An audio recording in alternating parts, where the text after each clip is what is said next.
So here's some Beyonce, and certain to a crowd of people, certain crowd that this will probably bring back some memories.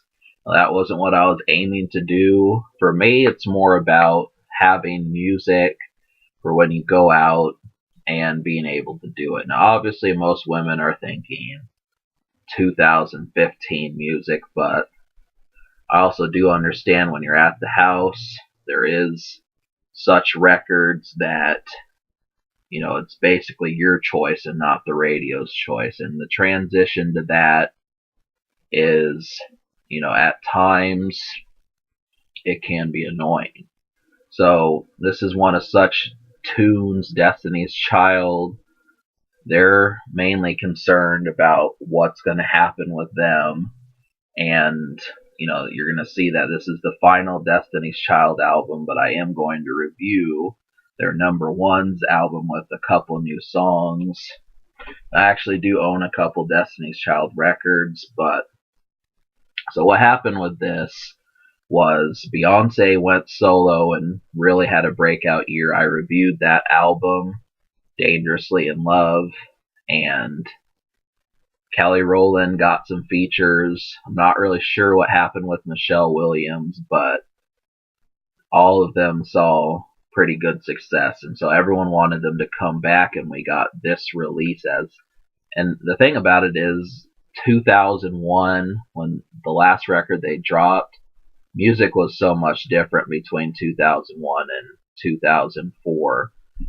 Like it wasn't uncommon to hear a rapper on an R&B single, and those sorts of things, the club type thing, the Little John type sound, all these different ideas with, electrifying R&B really happened in 2003 and 4. So, prior to that, Destiny's Child didn't really do it that much. They had a lot of ballads. This kind of sounded like a standard black bunch of black singers. But with this album, they got current, and it was pretty fun. So, but yeah, like I was saying, this release is not the most. A lot of the records I've been doing is for when you decide to go somewhere, no matter what it is, just being in the car, cruising. But I'll let you know that this record does not have that in the majority, but we'll get to that. So whether or not you can smoke to this, I'm going to say probably the song Soldier and T-Shirt. Those are about the only two ones. And, this is a group that I think, possibly Michelle Obama would know who they are. It's not something that, people who are politicians and that sort of thing are going to not know who these folks are. So you got to understand that they appeal to a lot more people than I reviewed prior. The production, there are some good ones on here. I love the Beat T-shirt's one of my favorites. That one was really good. Girl was pretty good, but it felt maybe, I don't know, that's a good one. Through with Love has some pianos in there. Sounds like you're really going through it. Soldier is a great beat. But I do wish that they would have dropped like one more album like in 2006 or something. Just it probably would have solidified them a little bit further. So the unheard songs, I like 4 songs out of 11, and 2 of them you've already heard. So Lose My Breath and Soldier, 2 of the best songs on here. I'm certain that a lot of you have heard it if you just listen to the radio all day. Beyonce is a pretty common person. T-shirt is another one, and then Through with Love. Now all of these, seeing as it's by a girl group, it's going to have to do with relationships. And when you're not in that mind state, it kind of gets the effectiveness loses some, because it's not every man 365 days a year is thinking about being in a relationship. Now this may be more with females, but it's not with men. And once you realize that you're not going to be in that mind state, for males, it loses some of its spark. So obviously, I pick songs that tolerate the idea of, being around people for longer than you want to.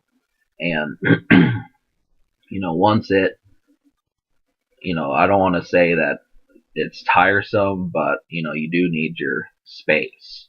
So that's pretty much it. But about 4 songs did this correctly. And I'm pretty certain that you won't have a problem with these songs either. But T-Shirt has Beyonce on there. I liked it when the girls had their verses on there and it was something, but they just could have used more club records. I mean, Beyonce was like 20 something, 22, working on this album. Kelly Rowland was about the same age. I think Michelle Williams was a little bit younger.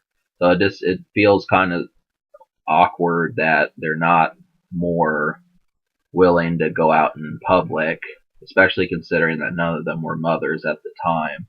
That's another weakness. So yeah, the score is good because it's better than a lot of R&B that's out, but it still is too introverted. So I'm gonna give this album, because I like 4 out of 11. It's just gonna be like Linkin Park. I'm gonna give it a 3.5 out of 10. And the future, there isn't one, but luckily I am going to review some more Destiny's Child.